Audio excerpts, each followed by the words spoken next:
오늘 우리가 함께 볼 말씀은 신명기 24장 10절에서 22절입니다. 함께 보겠습니다. 내 이웃에게 무엇을 구워줄 때 너는 그의 집에 들어가서 전당물을 취하지 말고 너는 밖에 서 있고 네게 꾸는 자가 전당물을 밖으로 가지고 나와서 네게 줄 것이며 그가 가난한 자이면 너는 그의 전당물을 가지고 자지 말고 해질 때에 그 전당물을 반드시 그에게 돌려줄 것이라. 그리하면 그가 그 옷을 입고 자며 너를 위하여 축복하리니 그 일이 내 하나님 여호와 앞에서 내 공의로움이 되리라. 곤궁하고 비난한 품꾼은 너희 형제든지 내 땅 성문 안에 우거하는 객이든지 그를 학대하지 말며 그 품삯을 당일에 주고 해진 후까지 미루지 말라. 이는 그가 가난함으로 그 품삯을 간절히 바람이라. 그가 너를 여호와께 호소하지 않게 하라. 그렇지 않으면 그것이 네게 죄가 될 것임이라. 아버지는 그 자식들로 말미암아 죽임을 당하지 않을 것이요 자식들은 그 아버지로 말미암아 죽임을 당하지 않을 것이니 각 사람은 자기 죄로 말미암아 죽임을 당할 것이니라. 너는 객이나 고아의 송사를 억울하게 하지 말며 과부의 옷을 전당 잡지 말라. 너는 애굽에서 종되었던 일과 내 하나님 여호와께서 너를 거기서 속량하신 것을 기억하라. 이러므로 내가 네게 이 일을 행하라 명령하노라. 네가 밭에서 곡식을 벨 때에 그 한 붓을 밭에 잊어버렸거든 다시 가서 가져오지 말고 나그네와 고아와 과부를 위하여 남겨두라. 그리하면 네 하나님 여호와께서 네 손으로 하는 모든 일에 복을 내리시리라.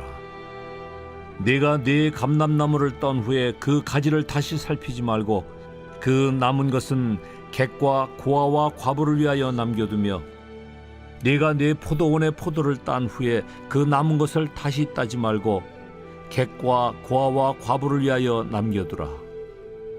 너는 애굽 땅에서 종되었던 것을 기억하라. 이러므로 내가 네게 이 일을 행하라 명령하노라. 성경에 보면 그리스도인들이 돈을 빌려주거나 보증을 서거나 하는 일들에 대해서 어떻게 해야 되는지에 대해 말합니다. 오늘 특별히 가난한 사람들에게 돈을 빌려줬을 때 그 돈을 받기 위해서 그 집에 들어가거나 하지 말라는 거예요. 그리고 겉옷을 전당 잡았으면 해가 지기 전에는 돌려주라는 거예요. 왜냐하면 고대 근동 지역에서는 낮에는 덥고 밤에는 굉장히 추웠기 때문에 겉옷은 그들에게 생명과도 같았습니다. 그래서 해가 지기 전에는 전당 잡았다가도 해가 진 후에는 반드시 돌려주어 생명을 보존하게 하라라는 것이죠.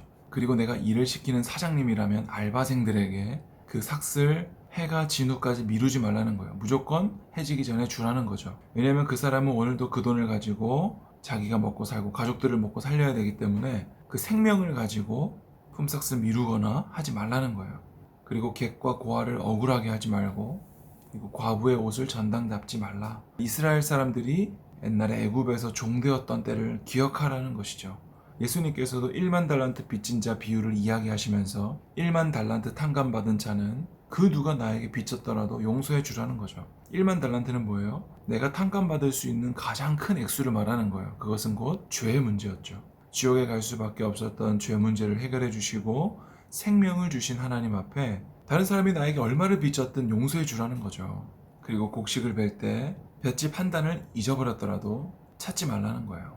과일을 딸 때, 포도를 딸 때 다 따지 말라는 거예요. 왜냐하면 객이나 고아나 과부가 가서 언제든지 먹을 수 있도록 하라는 것이죠. 오늘 이 말씀의 전체적인 내용을 살펴보면 여러분 예수 믿는 자들은 누군가가 무언가를 빌려달라고 할 때 그것을 받을 생각으로 빌려주지 않는 것이 좋습니다.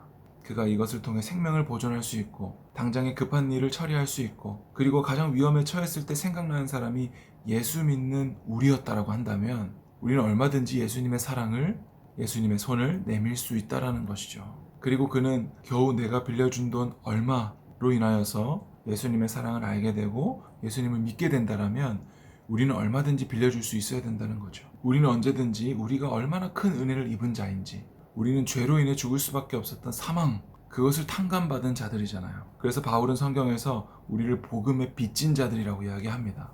우리는 예수님을 믿지 않는 자들에 대해서 먼저 복음을 받은 자들로서 복음에 빚진 자들인 것이죠. 그래서 우리는 언제든지 돈을 통해서 또 뭐 다른 그 무엇을 통해서 이것을 빌려줄 때 되돌려 받을 것을 생각하는 것이 아니라 이것을 통해 예수님을 믿지 않는 자들에게 복음을 갚을 수 있는 기회로 삼아야 된다는 것입니다. 여러분, 오늘 하루 우리에게 손 내미는 누군가가 있다면 적극적으로 도와주시고, 또 나의 도움을 필요로 하는 자가 없는지 돌아보아서 예수님의 사랑을 전할 수 있는 우리 모두가 되었으면 좋겠습니다.